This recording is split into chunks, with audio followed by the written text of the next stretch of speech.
السلام علیکم۔ یہ کہانی کوئی عام کہانی نہیں بلکہ وہ داستان ہے جو رات کی تاریکی میں زندہ ہوتی ہے۔ جب چاروں طرف سناٹا چھا جاتا ہے اور سائے اپنی اصل شکلیں دکھانے لگتے ہیں تبھی یہ کہانی شروع ہوتی ہے۔ ہر لمحہ دل کو دہلا دینے والا اور ہر پل ایسا کہ جیسے حقیقت اور خواب کے درمیان کی لکیر مٹ رہی ہو۔ آپ کو لگے گا جیسے آپ خود اس خوفناک دنیا کا حصہ بن چکے ہیں، جہاں ہر سایہ، ہر آواز ایک نئی دہشت کا پیغام لے کر آتی ہے۔ اس رات کی خاموشی میں جو ہونے والا ہے وہ آپ کے تصور سے کہیں زیادہ بھیانک ہوگا۔ میرے گاؤں کا نام چھوٹا سا تھا مگر اس کے ارد گرد کے جنگل بڑے اور پر اسرار تھے۔ میں بچپن سے ہی ان جنگلوں میں جا کر کھیلتا رہا ہوں، لیکن جو کچھ میں نے ایک رات دیکھا اس کے بعد میرا دوبارہ ان جنگلوں میں قدم رکھنے کا حوصلہ کبھی نہ ہوا۔ یہ بات چند سال پہلے کی ہے۔ وہ گرمیوں کی رات تھی اور میں اپنے دوستوں کے ساتھ گاؤں کے قریب والے جنگل میں رات گزارنے گیا تھا۔ ہم نے منصوبہ بنایا تھا کہ رات کو کسی ڈراؤنی جگہ پر کیمپ لگائیں گے اور وہاں کے قصے سنیں گے۔ اس وقت ہمیں اس بات کا اندازہ نہیں تھا کہ اس رات کا قصہ ہماری زندگی کا حصہ بن جائے گا۔ رات کی تاریکی جیسے جیسے گہری ہوتی گئی، جنگل کی خاموشی بڑھتی گئی۔ ہم 4 لوگ تھے اور ہم ایک جگہ آگ جلا کر بیٹھ گئے۔ قصے شروع ہوئے، کوئی چڑیل کی کہانی سنا رہا تھا تو کوئی جنات کے قصے سناتا، لیکن جب میری باری آئی تو میں نے اپنی زندگی کا سب سے خوفناک قصہ سنانا شروع کیا۔ 2 سال پہلے کی بات ہے۔ میں نے اپنے دوستوں سے کہا، ایک دن میں نے جنگل کے اس حصے میں جانے کا فیصلہ کیا تھا جہاں جانے سے گاؤں کے بزرگ ہمیشہ منع کرتے تھے۔ کہتے ہیں کہ اس جنگل میں ایک پر اسرار سانپ رہتا ہے جو ہر رات نکل کر شکار کی تلاش میں نکلتا ہے۔ لیکن اس وقت مجھے ان باتوں پر ہنسی آتی تھی۔ میں سوچتا تھا کہ یہ صرف پرانی روایات ہیں جن کا حقیقت سے کوئی تعلق نہیں۔ میرے دوستوں نے سنجیدگی سے میری طرف دیکھا جیسے وہ جانتے ہوں کہ میں جھوٹ نہیں بول رہا۔ میں نے بات آگے بڑھائی۔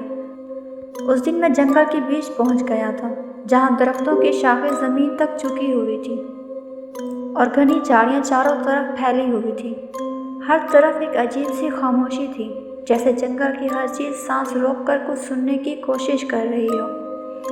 جیسے جیسے میں آگے بڑھتا گیا میرے دل کی دھڑکن تیز ہوتی گئی۔ پھر اچانک مجھے ایک سایہ نظر آیا۔ وہ کیا تھا؟ میرے ایک دوست نے بے صبری سے پوچھا۔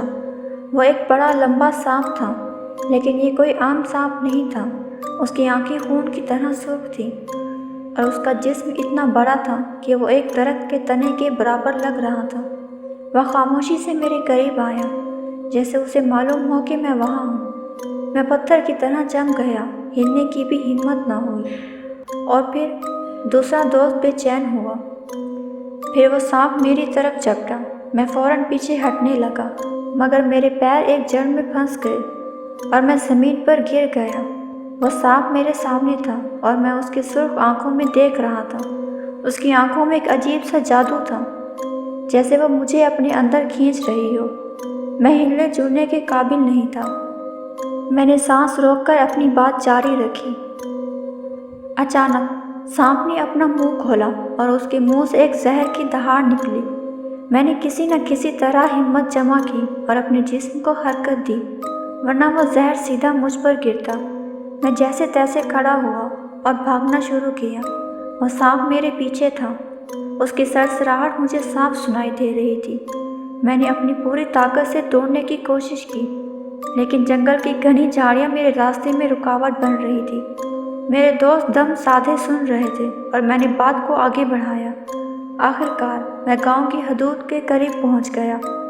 میں نے مڑ کر دیکھا، سانپ اب بھی میرے پیچھے تھا، لیکن جیسے ہی میں گاؤں میں داخل ہوا وہ اچانک رک گیا۔ اس نے میری طرف دیکھا جیسے وہ مجھ پر کوئی جادو کرنے والا ہو، اور پھر وہ واپس جنگل کی طرف چلا گیا۔ تمہیں کبھی دوبارہ وہ سانپ نظر آیا؟ میرے ایک دوست نے ڈرتے ڈرتے پوچھا۔ نہیں، لیکن اس رات کے بعد سے جنگل میں عجیب و غریب واقعات ہونے لگے۔